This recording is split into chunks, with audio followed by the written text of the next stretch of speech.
la malnutrition n'épargne aucun pays dans le monde. Une personne sur 3 souffre de ce fléau.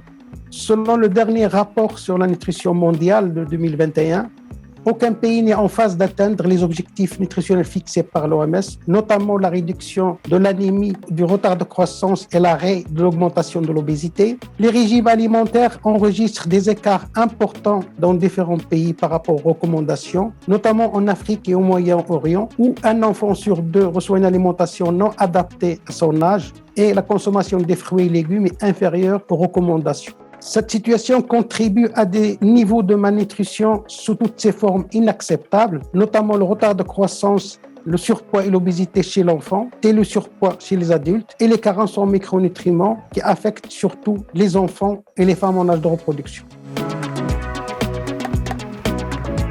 L'enrichissement des aliments est une stratégie sûre et efficace pour lutter contre les carences en micronutriments. L'Afrique a enregistré des progrès remarquables dans ce domaine, notamment dans les enrichissements obligatoires tels que la farine, le sel et les huiles, et aussi dans les enrichissements volontaires, c'est le cas des produits laitiers, par des micronutriments essentiels tels que le calcium, le zinc, le fer et l'iode. En Afrique, il y a aussi une autre approche qui est testée, c'est le bio-enrichissement, qui consiste à choisir des cultures naturellement riches en minéraux ou les sélectionner par voie génétique. L'impact de l'enrichissement sur le statut nutritionnel des populations a été démontré par plusieurs études.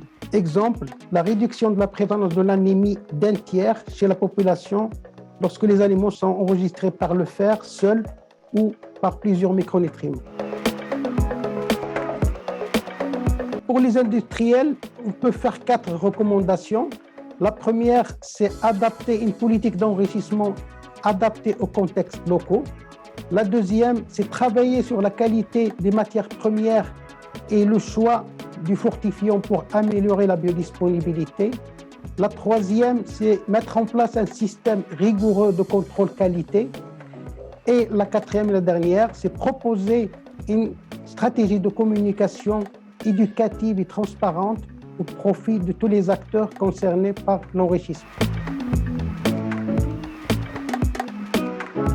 En ligne avec sa mission d'apporter une alimentation plus saine et responsable pour tous, le groupe belge s'engage dans la lutte contre la malnutrition dans le monde. Nous agissons via 2 actions notamment. Tout d'abord, nous travaillons sur l'enrichissement de nos produits pour répondre aux déficiences locales. Nous menons des audits dans l'ensemble des pays où nous sommes présents, une vingtaine de pays, pour mieux comprendre le statut nutritionnel des populations, les priorités de santé publique et échangeons avec des experts pour nous nourrir et identifier les principales déficiences. C'est comme cela notamment que nous avons élaboré le mix d'enrichissement Les 4 essentiels pour la vache qui rit en Afrique, Moyen-Orient et Asie, avec du fer, du zinc, de l'iode, de la vitamine A ou D, que nous adaptons en fonction des besoins locaux. Pour cet enrichissement, nous avons un suivi qualité très strict de l'ensemble du processus et nous choisissons les vecteurs d'enrichissement qui vont permettre la meilleure biodisponibilité possible. En plus, nous avons aussi toute une démarche de sensibilisation au bon comportement alimentaire. Pour ce faire, nous collaborons avec des experts et des organismes locaux, comme par exemple la FAO en Égypte ou les ministères de l'Éducation en Afrique subsaharienne. Grâce à toute cette démarche, à la fois d'enrichissement et de sensibilisation, qui a été débutée depuis des années, nous comptons vraiment contribuer à notre échelle à la lutte contre la malnutrition en collaborant avec l'ensemble de notre écosystème.